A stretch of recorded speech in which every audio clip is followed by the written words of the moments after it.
And take it away.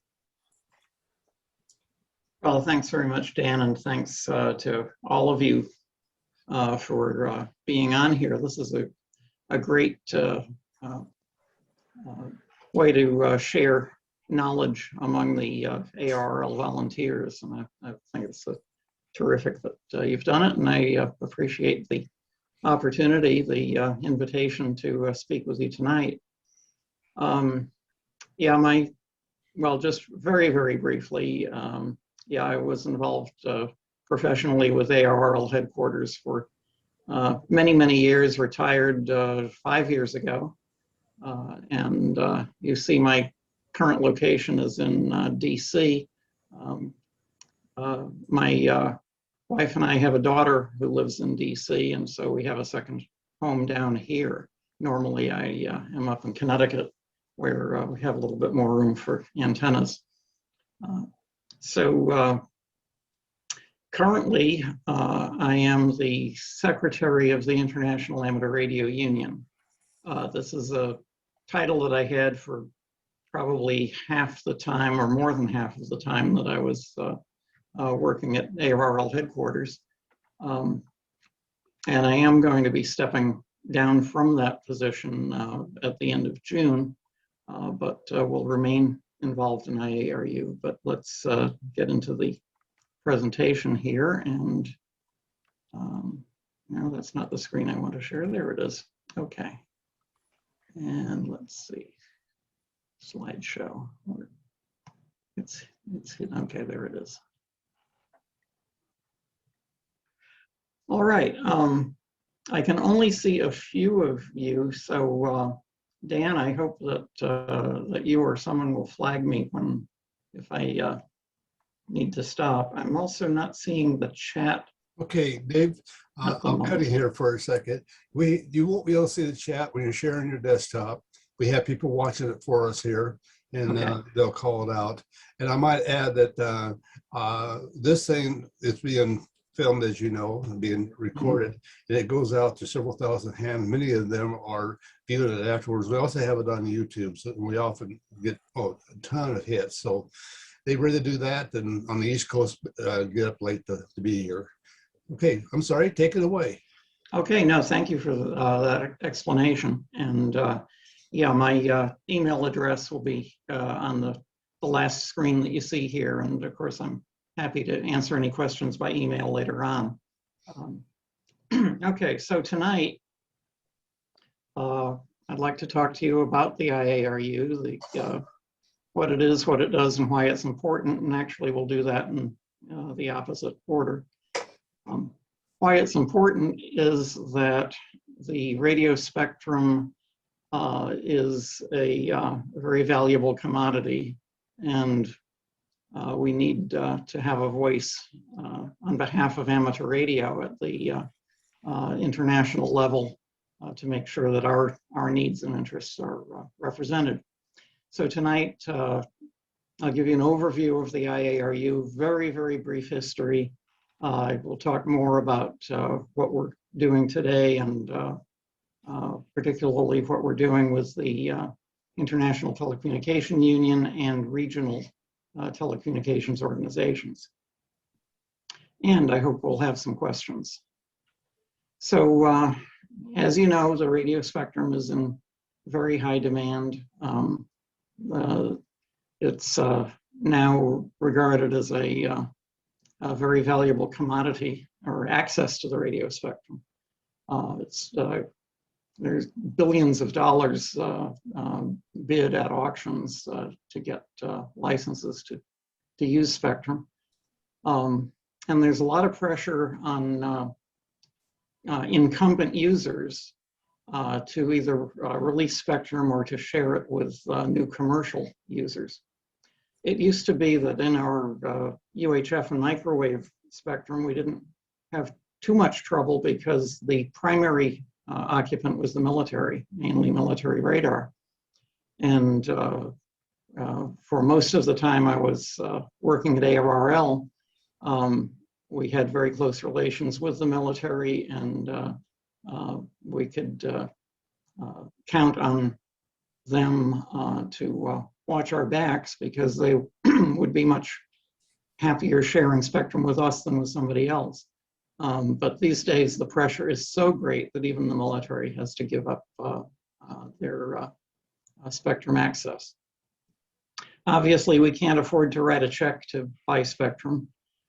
So the only way that we retain it or expand it is to put forth a strong argument as to why it is in the public interest to make spectrum available to amateurs, to properly qualified individuals. And it takes a professional level advocacy program to do that. I say professional level, but in fact, everyone involved, with one exception of a ARRL staff member, is in fact a volunteer. Okay, globally, the radio spectrum management is the responsibility of the International Telecommunication Union. And the ITU actually isn't, although it's a UN specialized agency, it's an older agency than the UN itself. And the ITU deals with allocating the radio spectrum, allocating satellite orbits, which is a ever increasing part of the job that they do, and develop standards to make sure that systems can talk to one another. In the past, we could focus primarily on the ITU and the national level regulators. In the US, it's the Federal Communications Commission, of course, for non-federal users of the spectrum, and the National Telecommunications and Information Administration, NTIA, which is a part of the Department of Commerce that represents federal users of the spectrum. And in the past, the ITU would make decisions at conferences, and there was negotiation, there was compromise, but ultimately things would be put to a vote. And you needed more than just a majority. You needed a strong majority to win spectrum access, but you didn't have to achieve total consensus. And it was through that process that in 1979, we were able to make significant gains in spectrum. What we used to call the work bands, I guess some people still call them that, although it's been 42 years now. And that 1979 conference, which ran 11 weeks, was a very successful high point for our spectrum efforts. But things are different today. Today, the ITU works entirely by consensus, which means that if there's one country that digs in its heels and says, no, we don't agree, it can block a decision. Administrations want to protect their revenue sources, so they're, of course, focused on making decisions that will increase their potential revenue.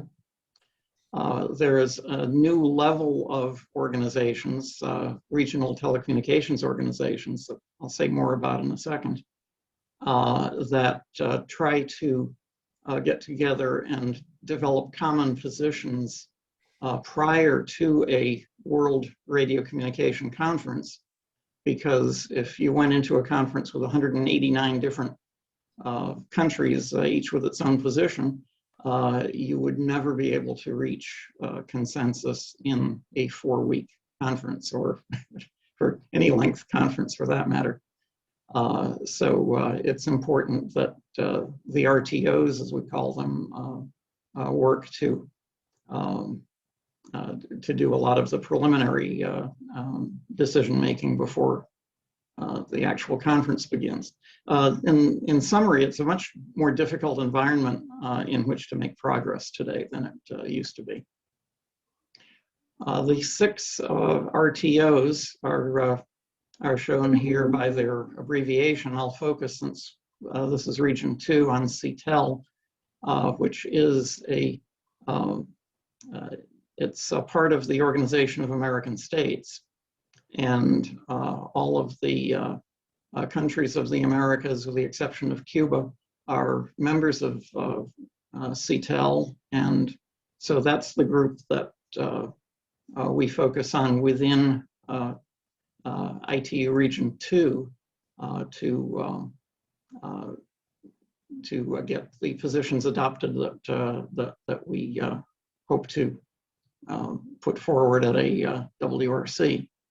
And I'll say more about WRCs in a bit. As you can see, the other groups represent other parts of the world. And I'm pleased to say that the IARU is recognized as a legitimate participant in all of these. So although the level of support that we get in the different RTOs varies, it is possible for us to put forth our arguments in each of these. I mentioned the 1979 World Administrative Radio Conference. Currently they're called World Radio Communication Conferences. The 1979 conference reviewed the entire radio spectrum from DC to light. WRCs today have much narrower agendas, and literally years of preparation go into preparing for each of the 20 or so agenda items that will be coming up at a WRC, which are held typically every 4 years. The next one is expected to be in 2023, although of course all schedules of international meetings are kind of uncertain at this point. So the RTOs are holding meetings, virtual meetings, of course, for the past year. And the ITU radio communication sector has study groups that focus on particular issues and radio services, and working parties within those study groups that focus on specific services. The amateur service and amateur satellite service are in what's called ITU, our Working Party 5A, and that also covers terrestrial mobile applications, land mobile applications, other than what's called IMT, International Mobile Telecommunications, which is essentially cell phones and other consumer broadband technologies. So working from the bottom up, national administrations are the only ones that get to vote in the RTOs. We, as IARU, are full participants in the ITU working parties, and we can provide input. We can participate in the debates on during the preparations. But when it actually comes to the WRC, we don't have any formal voice at that point. It becomes a matter of literally lobbying, discussing things with delegates in the hallways of the conferences. This is ITU headquarters in Geneva. All of those antennas you see on the roof are for UN-ITU, the International Amateur Radio Club. Unfortunately, this building that you're seeing is going to be torn down in a couple of years and replaced with a building that is not nearly as friendly to rooftop antennas. And that's a problem we're having to deal with. If you haven't worked for UN-ITU, and it's not currently on the air, but I certainly hope it will be back on. If you haven't worked it yet, next opportunity, be sure to grab it. This is what a conference or meeting would look like. Typically, there's often as many as 2,000 people in a conference room listening to interpretations of the 6 UN languages, English, French, Spanish, Russian, Chinese, and Arabic. And the interpreters are really, really professional. They do an amazing job keeping up with this high technology jargon that they have to deal with. Okay, there are, in addition to the ITU and RTS, I'm hearing somebody's got a microphone open. There are other regulators that we have to work with. I won't spend a lot of time on this, but we can circle back if there are any questions. There are other standards organizations, and mostly we work within those to address EMC, electromagnetic compatibility issues. One of the biggest ones at the moment is wireless power transfer for electric vehicle recharging. And that's consuming quite a bit of time of our volunteer team. And this is just an illustration of those bodies. As I say, we can circle back to that if I have any specific questions. It is very, the meetings go on for hours and hours. Paul Coverdale is on the webinar tonight, is a veteran of that process at the ITU, and it can take hours and hours to get even a fairly simple thing through the process. And since it's all being done virtually these days, it's a bit more difficult. It's a lot easier when you can corner somebody over at the water cooler or over a cup of coffee or at lunch to work something out, rather than trying to do it by email or text messaging while a Zoom meeting is going on, or GoToMeeting. Okay, so how does amateur radio, how do the 3 million radio amateurs around the world get to play in this arena? That is the principal task of the IARU. The IARU it does not have individual members. It's a federation of national associations. We have member societies in 167, about to be 168, with the addition of Kyrgyzstan as member societies. A few of them are not active, but the vast majority are active in representing amateur radio in their countries and representing their amateurs to the rest of the amateur world through the IARU. IARU is organized by 3 regions, the 3 ITU radio regions, and the ARRL serves as the international secretariat for IARU, and has ever since its foundation in 1925. The team currently working on representing us, well, the entire IARU team is entirely volunteer. And the main missions are what I've previously discussed.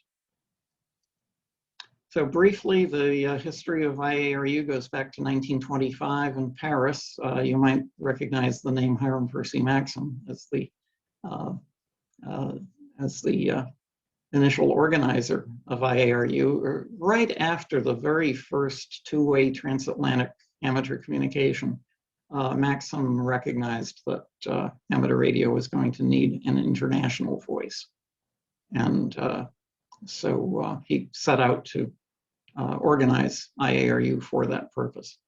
And it's been participating in conferences since 1927, representing the amateur service. So this is just a a very quick thumbnail history. So that's 96 years, which tells you that in 2025 there will be another centennial for amateur radio organizations, namely IARU. Some of what IARU has accomplished over the years, we've had the 15-meter band for so long that people forget that it wasn't always there. The amateur satellite service was created in 1971, and that turned out to be an extremely important step in order to ensure that amateurs would have access to the satellite spectrum. One of my favorites on this list was the WRC 2003. We actually succeeded in moving the HF broadcasting 100 kilohertz. Couldn't move them 200, but we moved them 100 kilohertz up out of the 7100 to 7200 kilohertz segment, which made the band, it doubled the size of the band in region, oh, that's a typo. It should say regions 1 and 3, not regions 2 and 3. And of course, increased the usability of the band even here in region 2.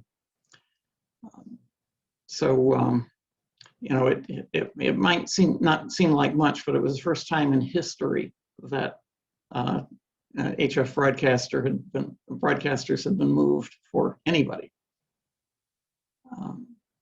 More recently, the improvements have been kind of incremental and really have fallen victim to that consensus process that I mentioned earlier.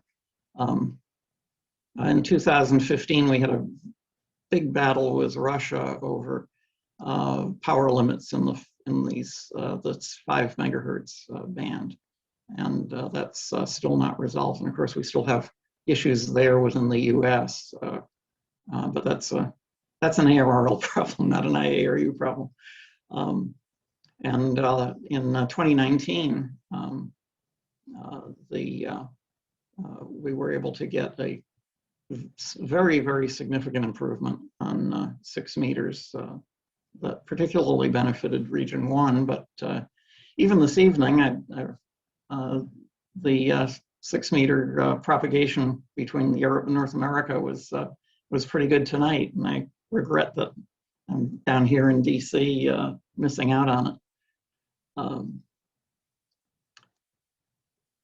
I mentioned the 3 regions. They all have their own elected officers and executive committees elected by the member societies of the respective regions. The largest region, by the way, is Region 1, which has 100 member societies. In addition to the radio communications sector, the IARU is a member of the development sector as well. And this is where a great deal of our work to promote the emergency communications capabilities of the amateur service are focused. Our representative in the ITUD, as it's called, is currently Rod Stafford, W6ROD, who's a past ARRL president and remains a very active volunteer on amateur radio's behalf. So these are the 3 global officers. The president is Tim Ellum, V6SH. Canadians, I'm not saying this just for the benefit of Glenn and Paul. I have to say that Canada punches above its weight in IARU and in ITU. And we're exceedingly grateful for the involvement and the highly professional involvement that radio amateurs of Canada have provided over the years. Vice President is Ole Garpestad, LA2RR. Ole is a retired telecom engineer. And I'm currently secretary, although 6 weeks from now, if we were giving this presentation, Joel Harrison's smiling face would be in that spot.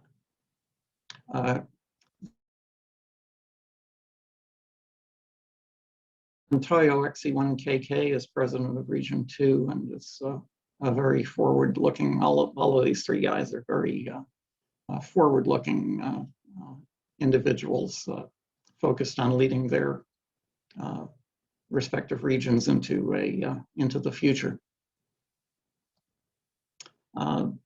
We have all of the countries, and I'll have to fill in Kyrgyzstan later. But the IARU member societies are representing the countries that are shown in yellow. One of the most recent additions was Saudi Arabia, which filled in a nice big block on the map. So I mentioned all of the IARU folks are volunteers at this point. The regional executive committees are elected at regional conferences that are held every 3 years. The most recent one in Region 2 was held in Lima, Peru. The next one is scheduled for 2022 in Buenos Aires. So I'm hoping that will be able to take place in person. The Region 1 and Region 3 recent regional conferences have not been able to go forward in person. So Region 1 had one virtually, and Region 3 will have one virtually later this year. There's a team of technical representatives and expert consultants, of whom Paul of E3ICV is one. And the other activities are shown. The IARU monitoring system looks for non-amateur stations in amateur allocations that aren't supposed to be there. We share a lot of our spectrum, so you know, if you hear a digital signal on 80 meters, for example, it is quite likely a government station in Europe or some other place that is actually entitled to be there. And the International Beacon Project is the time-shared beacon system that operates on the 5 frequencies on 20 through 10 meters. And satellite frequency coordination is something that we have to do for amateur satellites, and have also ended up having to do some of it for quasi-amateur satellites. That would be another whole presentation to talk about that. And YOTA, Youth on the Air, is a program that began in Region 1 and is now catching on in Region 2 to promote young people in amateur radio. And it's been highly successful in Region 1, and we're working to duplicate that success here in Region 2. Okay, these are the volunteers who represented amateur radio, either most of them actually on their national delegations, not as IARU representatives specifically, but we all work very closely together. And there'll be a picture with call signs attached coming up shortly. The fairly large gentleman on the right is John Cyberling, WB3ERA, and he is a ARRL staff member who does great work in here in the DC area, and particularly in CTEL. He speaks Latin American Spanish fluently, and he's culturally fluent in Latin America as well. So this was the group that represented us in Sharm el-Sheikh, Egypt in 2019. Before we started tonight, Marty in 6VI mentioned that he and I were in Mauritius at 3B8M for the November 2019 CQ Worldwide CW contest. I actually went there after the conference in Sharm el-Sheikh because our host, Olaf Lundberg, G0CKV, had told me months earlier, Dave, you're going to be in Egypt. You're halfway there. Why don't you come the rest of the way to Mauritius? So I did. And, we had a great time. And unfortunately, one of our colleagues, Art Goddard, W6XD, who was part of the team there, has since passed away. But Marty, I know you miss Art a lot, and I will always remember being with him on that event. Getting back to the WRC, Ken Yamamoto, K1ZZ, is on the Japanese delegation to these conferences. Hans PB2T, Hans Blondeel Timmerman, is on the Dutch delegation. I'm shoehorned in here next to the tallest guy in the group, Bernd DF2ZC, who, if you have ever been on 2-meter moon bounce, you have worked Bernd. He was on the German delegation. And Brian Rawlings, VE3QN, who is in the process of passing the baton to Paul. Flavio Arcangelo, PY2ZX, is a dynamo at these things on the Brazilian delegation. And Tim and Oli and the like. VK2EMR is, of course, from Australia. It's another Australian farther down the line, VK1DSH, who's actually the chairman of the Working Party 5A Working Group 1, which handles amateur issues. And so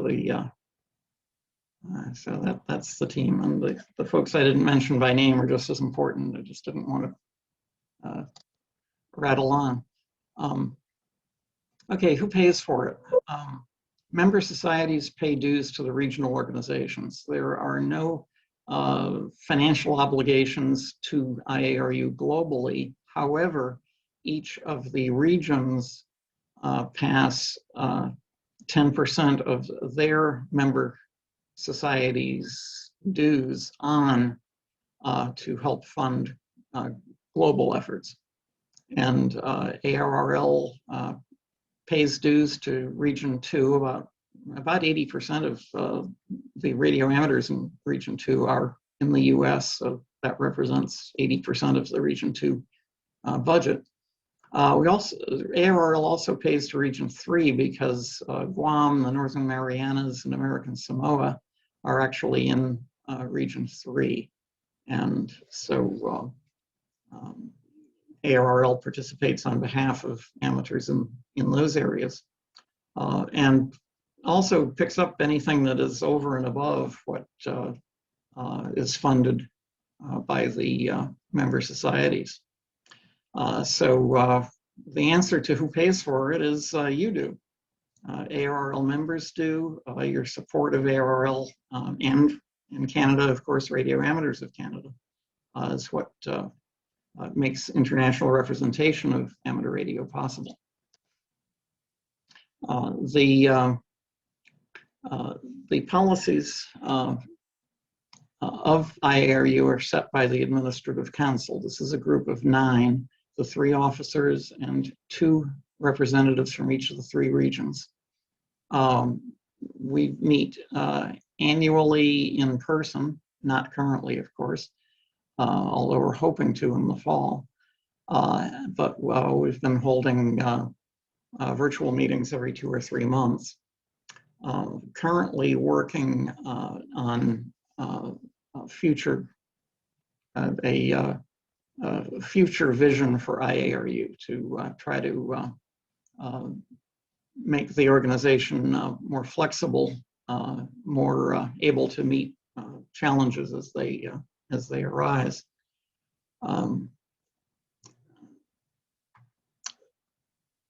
in addition to the policy level, we have other committees and working groups that address specific issues.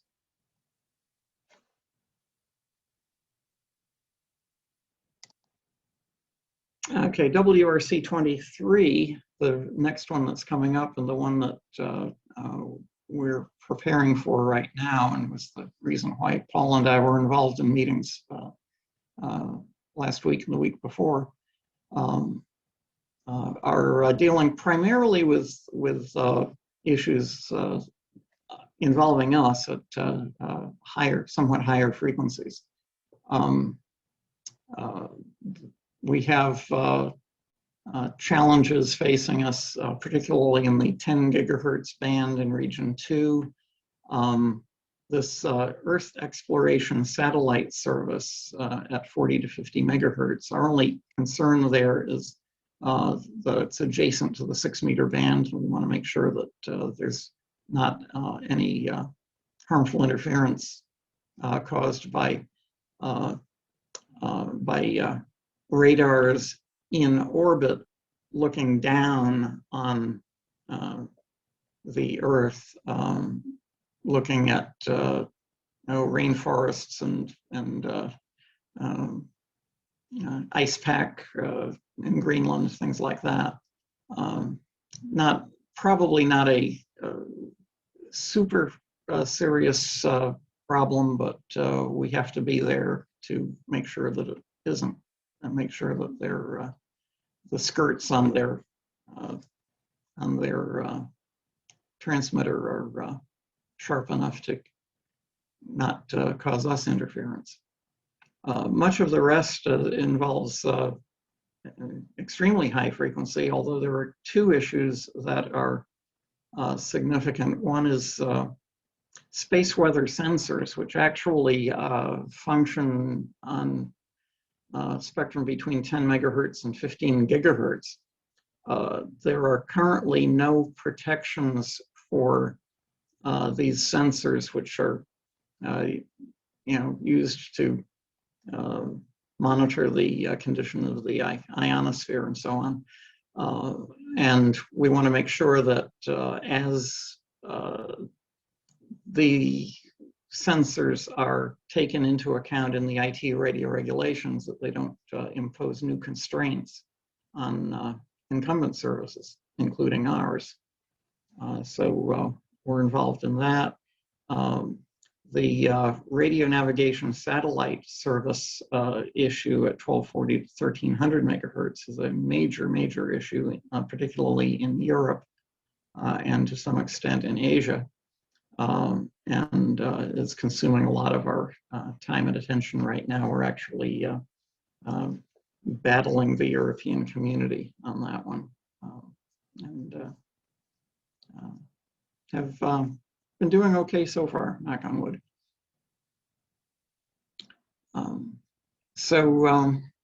To resource all of this, in addition to funding for travel, which of course we didn't do much of last year or this year so far, any so far this year,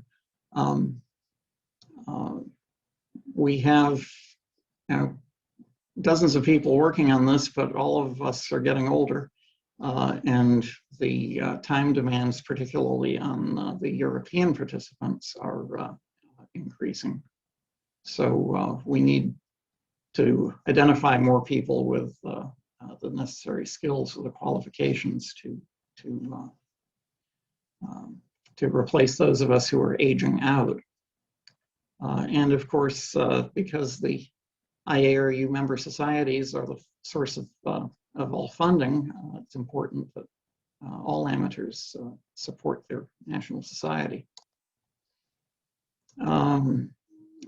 None of these threats are going to be new to you, but this is just to reassure you that we're concerned about them at the international level.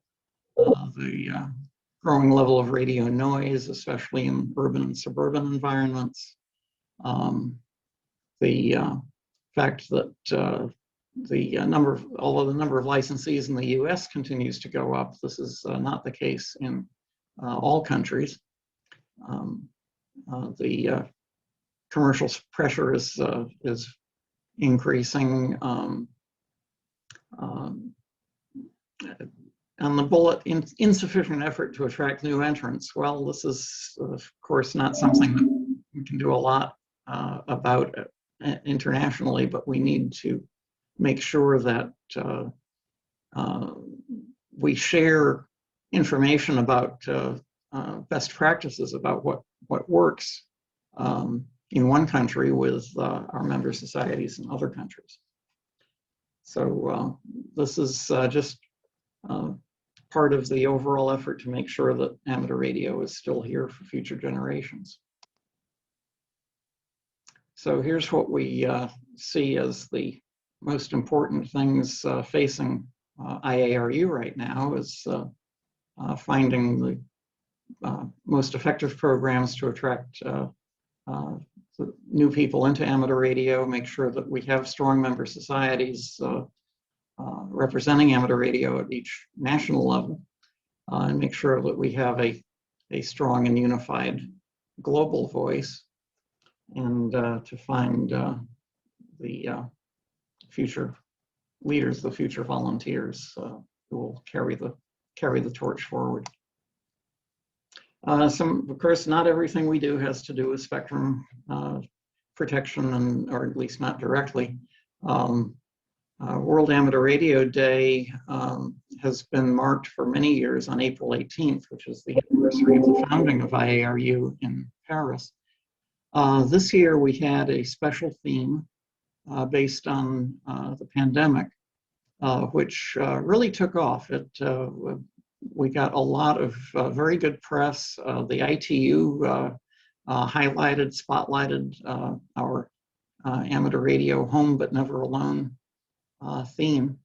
We were able to point to the significant increase in on-the-air activity during the year, on the fact that local wellness nets were checking on especially on elderly people to make sure that they were okay and still connected.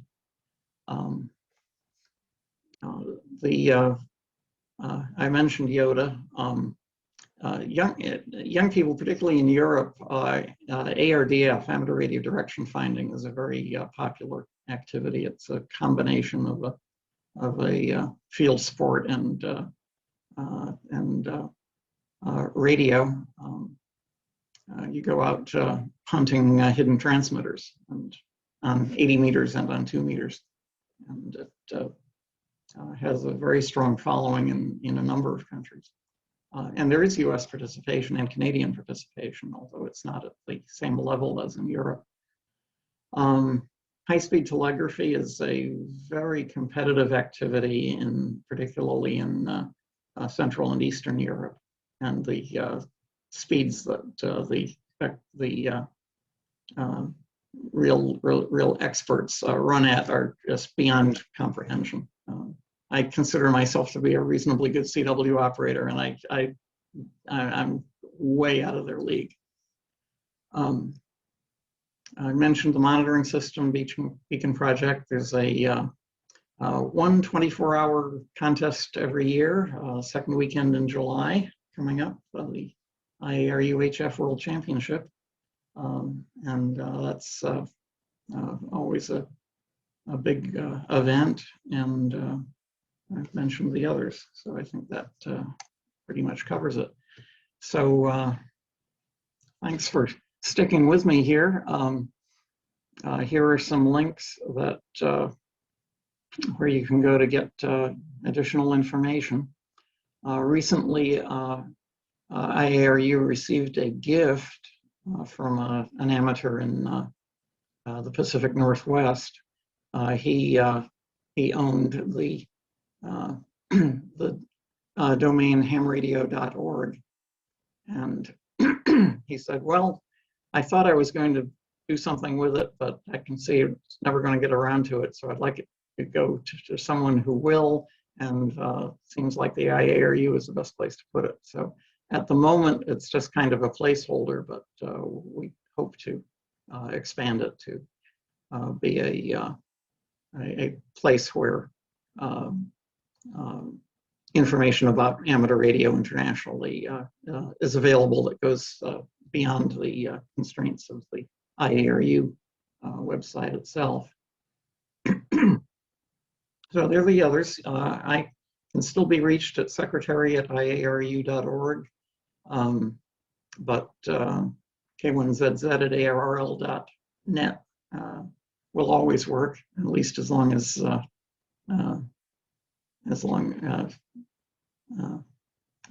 am.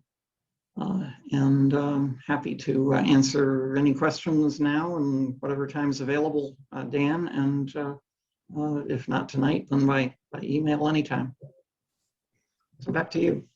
All right. Well, thank you very much there, Dave. That was a good presentation. You might lower your screen if you like. Mm-hmm. There are 2 questions in chat. All right. Okay. One is from Marty. He wants to know if no contesting was a condition of gaining the 3 HF work bands, and if not, why are those bands contest free? Okay. The answer to the first question is no. The answer to the second question is that in 1980-81, given that 2 of the bands are only 100 kilohertz wide, and the other one is shared on a secondary basis and is only 50 kilohertz wide, there was actually a consensus among others, contest operators, who said, "Nah, I don't want to put up monobanders for 3 more bands. I got enough aluminum in the air as it is." It is a policy of IARU that the bands be kept free of contesting, and it's pretty non-controversial, at least from my perspective. Okay. And Bill from New Jersey wants to know if the French proposal will be brought up in 2023. Okay, the French proposal that I'm sure Bill is referring to had to do with introducing certain aeronautical applications in the 2-meter band. And it was quite a serious concern for a while during preparations for WRC 19. It is not on the agenda for WRC 23, at least on any frequency that is of concern to us. Although it's something that we still have to monitor, and our European colleagues are doing that, it's not a threat at this point, and I wouldn't expect it to emerge at 2023, but you never know. And agendas for future conferences tend to be one of the last things that is settled at a WRC. The WRC 19 set the agenda for WRC 23 and a preliminary agenda for WRC 27. There was a lot of horse trading that went on in that process, and I'm sure it'll be the same in 2023. That conference, by the way, at this point is expected to be in the United Arab Emirates, but we'll see whether it's many a slip twixt cup and lip, as they say. Okay, Barry, do you see anything else out there? We're good now in the chat. And there's no hands up. Anybody got any comments?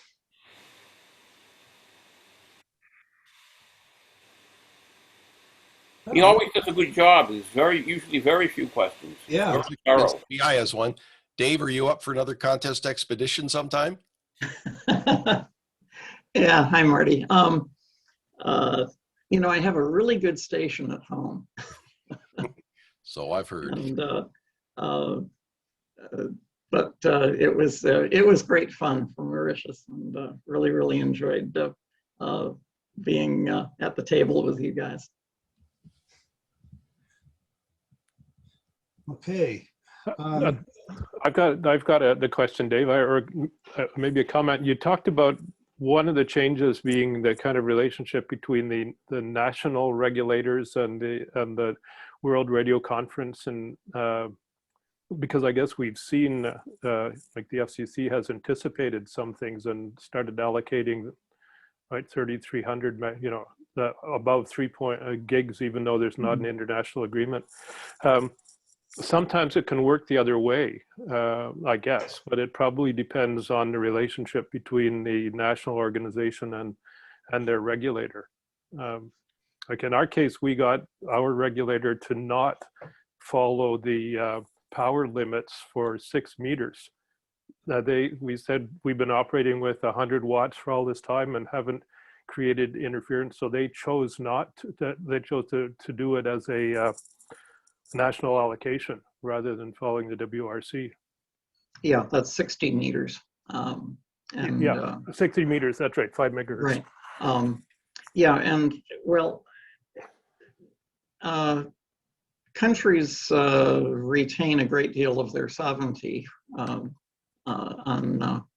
these matters, and essentially there is a radio regulation. It's Radio Regulation 4.4, which essentially allows an administration to permit stations to operate outside the international table of frequency allocations, provided that harmful interference is not caused to stations operating in accordance with the table in other countries. And that is a useful escape clause. I mean, it got European amateurs on 6 meters well before 2019. Currently, Ireland has made, I think, practically the entire spectrum between 10 and 6 meters available for amateur operation. I don't recall the specifics there, but they have made it very, very flexible. And I know that a friend of mine in Slovenia is operating a beacon on 40 megahertz.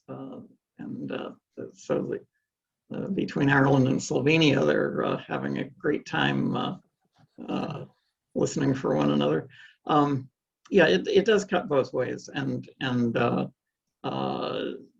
when you get up into the microwave allocations, of course, when you have a country the size of the U.S. And a friendly neighbor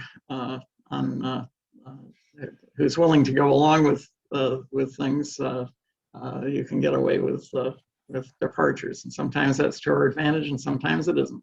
Yeah.